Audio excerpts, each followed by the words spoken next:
Sahabat pendidikan karakter, tidak terasa tahun 2022 hampir berakhir. Ada beberapa catatan-catatan pendidikan yang perlu kita perhatikan untuk memulai perjalanan pendidikan kita di tahun 2023 supaya perjalanan pendidikan kita menjadi lebih baik. Catatan pertama dari saya tentang berbagai macam kebijakan pendidikan pada tahun 2022 adalah terkait dengan bagaimana kebijakan pendidikan yang didesain oleh kementerian melibatkan berbagai macam pihak dan partisipasi publik, sehingga berbagai macam kebijakan yang ditetapkan oleh kementerian menjadi milik bersama, bukan milik kebijakan segelintir elit para pemangku kepentingan di Kemendikbudristek. Sayangnya, hampir semua kebijakan pendidikan yang dilakukan kementerian bersifat top-down, terutama kebijakan-kebijakan yang terkait dengan bagaimana transformasi pendidikan terjadi di sekolah-sekolah kita. Pertama, tentang kurikulum merdeka. Kurikulum merdeka sampai sekarang masih menjadi bermasalah. Karena apa? Karena ada ketimpangan dan ketidakadilan di dalam pelayanan untuk melakukan transformasi pendidikan. Sekolah-sekolah penggerak, guru-guru penggerak banyak memperoleh keistimewaan, privilege, pembiayaan, pelatihan-pelatihan, sehingga mereka dapat mengungkit dan mentransformasi sekolah-sekolahnya sendiri karena orang-orangnya sudah dipersiapkan dengan baik melalui pelatihan-pelatihan. Meskipun kita belum tahu apakah hasilnya itu sungguh hasil yang otentik atau tidak. Itu yang pertama. Yang kedua, sekolah-sekolah penggerak juga mendapatkan banyak privilege dari pemerintah, diberi anggaran, diberi dana, diberi pelatihan-pelatihan, sehingga hanya sekolah-sekolah penggeraklah yang memungkinkan proses pembelajaran dan transformasi pendidikan itu berjalan dengan lebih lancar dibandingkan dengan sekolah-sekolah lain. Yang ketiga, implementasi kurikulum merdeka sampai sekarang masih bermasalah. Bahkan Komisi 10 DPR RI meminta agar kurikulum merdeka tidak dilaksanakan atau tidak diwajibkan di seluruh Indonesia. Ini harus menjadi catatan kita. Kenapa? Karena meskipun pemerintah sejak awal mengatakan kurikulum merdeka itu fleksibel, kurikulum merdeka itu tidak wajib, tetapi capaian pembelajaran, standar isi, dan lain-lain, struktur kurikulumnya, semuanya diarahkan untuk pelaksanaan ke kurikulum merdeka. Itu artinya apa? Sekolah-sekolah yang masih melaksanakan kurikulum 2013 akan dipaksa melakukan aturan-aturan atau melaksanakan kurikulum merdeka meskipun mereka tanpa persiapan sama sekali. Di beberapa sekolah, bahkan tanpa ada pelatihan, tanpa ada pendampingan, sekolah diminta untuk memilih mandiri atau melaksanakan kurikulum merdeka. Tanpa adanya pendampingan, maka pelaksanaan kurikulum merdeka di sekolah-sekolah tentu akan menemui berbagai macam kendala. Sejak awal pemerintah mengatakan bahwa kurikulum merdeka menawarkan fleksibilitas kepada sekolah-sekolah untuk melaksanakan sesuai dengan kondisi dan situasinya. Faktanya adalah pemerintah daerah itu memaksa sekolah-sekolah baik negeri maupun swasta untuk mengakomodasi dan mempergunakan atau menerapkan kurikulum merdeka meskipun tanpa ada pendampingan. Dalam setiap kebijakan pendidikan, kemerdekaan, kebebasan memilih haruslah menjadi prioritas dan menjadi prinsip di dalam setiap transformasi pendidikan. Tetapi faktanya, kebijakan kurikulum merdeka tidak memberi ruang yang cukup untuk sekolah memilih karena ada semacam pemaksaan terstruktur dan sistematis dari pemerintah kepada pemerintah daerah dan pemerintah daerah kepada sekolah-sekolah negeri maupun swasta di bawah binaannya. Dan ini banyak sekali dirasakan. Pada intinya, implementasi kurikulum merdeka tanpa persiapan guru, tanpa persiapan sekolah akan menjadi sumber permasalahan di sekolah karena sekolah akan berjuang sendiri tanpa ada yang mendampingi.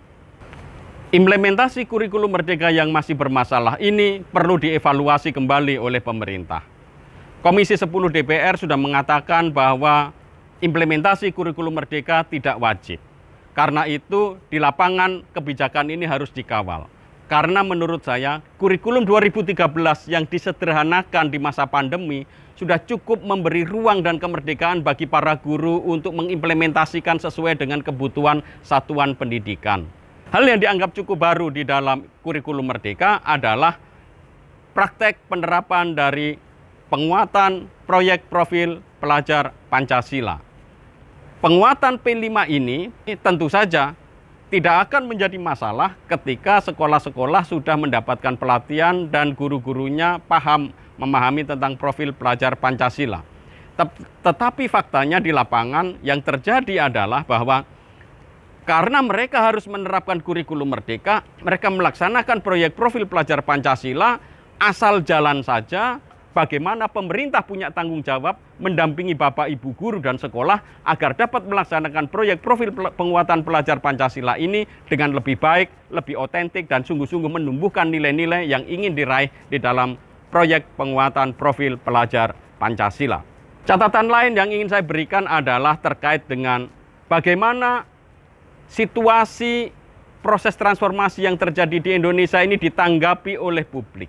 Karena tampaknya di masyarakat beredar dua kemungkinan atau dua kekeliruan berpikir yang mengatakan bahwa kalau seseorang tidak setuju dengan kebijakan kementerian, berarti mereka itu anti dari kebijakan kementerian, dan bahkan ditarik kesimpulan bahwa mereka yang menolak kebijakan-kebijakan Kementerian Pendidikan dan Kebudayaan dianggap menentang kebijakan-kebijakan Presiden Joko Widodo. Saya rasa hal seperti ini harus diluruskan karena sama sekali tidak benar. Kami yang mengkritik kebijakan pemerintah, kami yang mengkritik kebijakan-kebijakan Kementerian Pendidikan dan Kebudayaan Ristek tidak pernah anti pemerintah. Justru kami ini hadir untuk mengawal agar transformasi pendidikan berjalan dengan lebih baik. Ada satu hal lagi yang menarik bagi saya, bagaimana Kementerian Pendidikan dan Kebudayaan melaksanakan proses transformasi kebijakan pendidikan, yaitu terkait dengan adanya protes dari masyarakat. Sejak awal pemerintah mengusulkan draft RUU Sisdiknas, semua masyarakat tenang dan kementerian juga tenang. Tetapi begitu ada protes dari masyarakat, seolah kebakaran jenggot, baru kemudian buru-buru merevisi dan mengubah. Yang terakhir, kasus yang muncul adalah hilangnya tunjangan khusus guru-guru di daerah 3T. Guru-guru ini sudah berjuang, berjasa banyak, mendidik dan mengedukasi anak-anak Indonesia di daerah terpencil, dan menurut undang-undang mereka berhak memperoleh tunjangan khusus. Tetapi faktanya sampai Desember kemarin proses pemberian tunjangan khusus pada guru-guru di daerah terpencil itu bermasalah. Tapi faktanya mereka sudah menulis surat kepada Dirjen GTK, menulis surat terbuka kepada Mendikbudristek. Baru setelah itu pemerintah menanggapi dan beberapa tunjangan khusus untuk guru-guru di daerah terpencil itu bisa cair. Mekanisme seperti ini menurut saya perlu dievaluasi oleh kementerian, karena kementerian tidak bisa kemudian bersikap dan bertindak ketika ada protes dari masyarakat baru kemudian diperbaiki. Pemerintah harusnya melaksanakan kewajibannya sebagai pemangku kepentingan, pengambil kebijakan yang seharusnya memberikan hak-hak bagi Bapak Ibu guru yang sudah berjasa mendidik anak-anak Indonesia. Jangan nunggu protes dulu, baru kemudian sibuk menanggapi dan kemudian diperbaiki. Saya rasa ini menjadi persoalan. Bahkan yang terakhir saya dengar di daerah Nusa Tenggara Timur, beberapa sekolah saat ini pun juga yang memiliki siswa di bawah 60 tidak memperoleh dana bantuan operasional sekolah. Jadi terkait dengan bagaimana preferensi pemerintah terhadap sekolah-sekolah swasta yang kecil di daerah terpencil, bagaimana pemerintah memberi perhatian kepada guru-guru di daerah terpencil, itu patut kita pertanyakan komitmennya. Maka saya harap tahun depan pemerintah lebih baik lagi dan lebih memiliki komitmen di dalam mensejahterakan guru-guru di daerah terpencil, memberi perhatian kepada sekolah-sekolah swasta yang kecil, yang butuh bantuan, supaya mereka bisa melaksanakan tugas mendidik anak-anak bangsa ini menjadi lebih baik. Catatan berikutnya adalah terkait dengan seleksi masuk perguruan tinggi negeri. Pemerintah telah meluncurkan Permendikbud nomor 48 tahun 2022 yang akan mengubah keseluruhan proses seleksi masuk perguruan tinggi bagi anak-anak Indonesia. Seleksi ini untuk memberikan fokus kepada anak-anak, memberikan minat bakat kepada anak-anak Indonesia agar tidak fokus kepada sekedar pengajaran akademik, tetapi fokus pada minat dan bakatnya. Tetapi sayang, apa yang terjadi, kebijakan Permendikbudristek nomor 48 tahun 2022 ini justru gagal memahami apa makna esensi dari seleksi masuk perguruan tinggi negeri. Pertama, seleksi masuk perguruan tinggi negeri itu seharusnya bertujuan untuk menyeleksi anak-anak Indonesia yang berkualitas. Tidak masalah dengan adanya 3 jalur. Jalur prestasi, ada lagi jalur tes tertulis, kemudian ada lagi jalur untuk seleksi mandiri.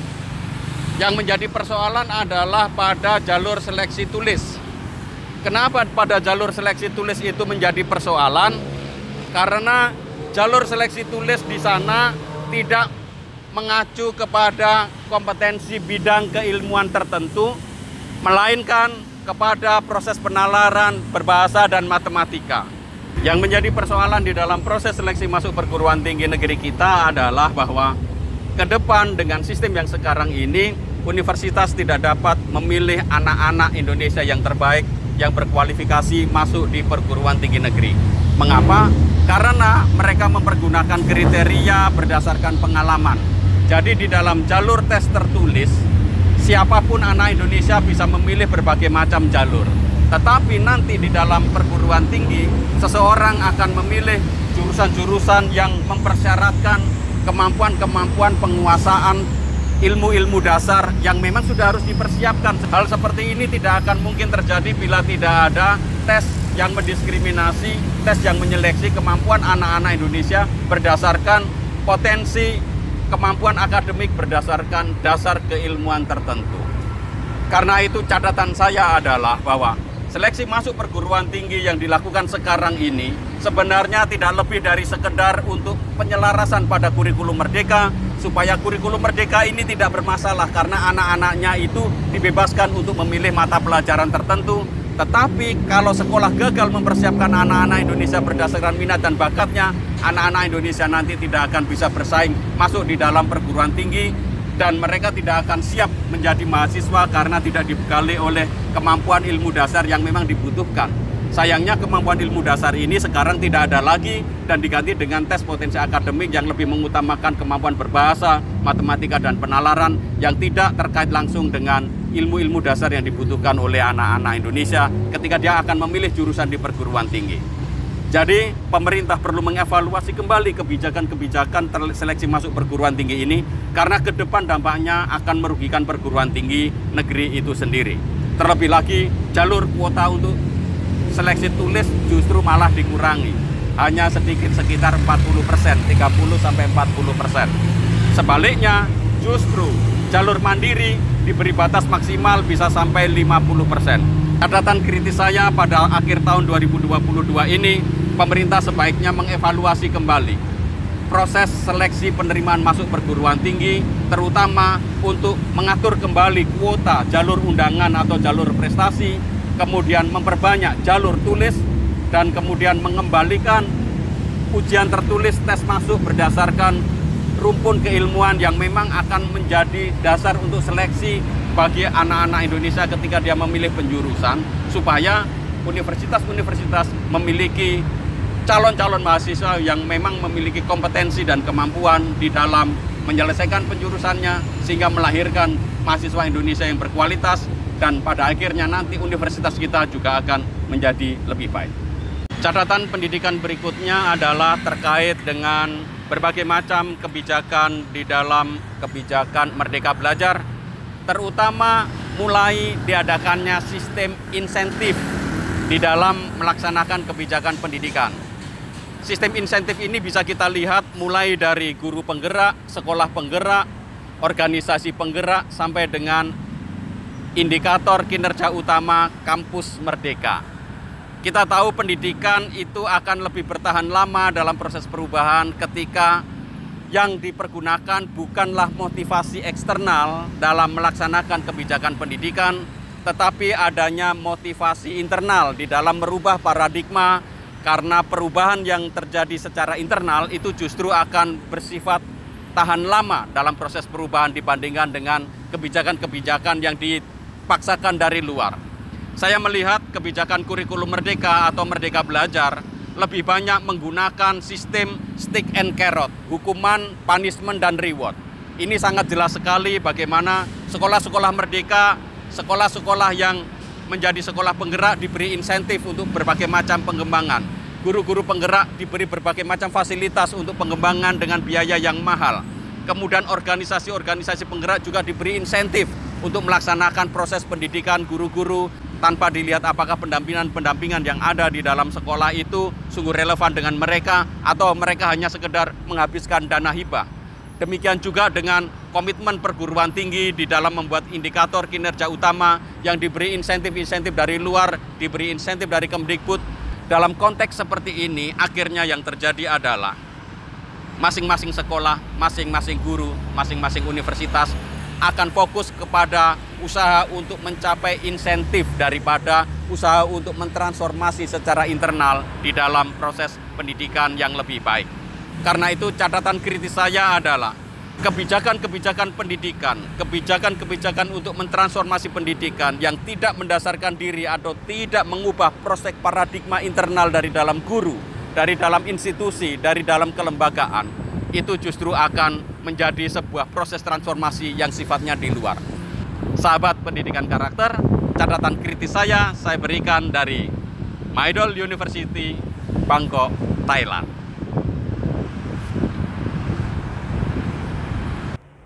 Sahabat pendidikan karakter, itulah evaluasi akhir tahun dan catatan-catatan pendidikan yang saya berikan bagi pemerintah untuk perbaikan pendidikan tahun 2023.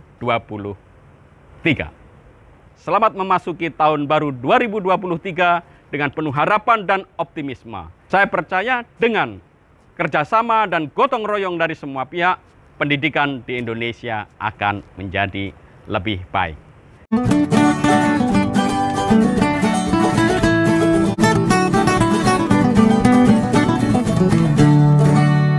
Tanya Pak Doni saja.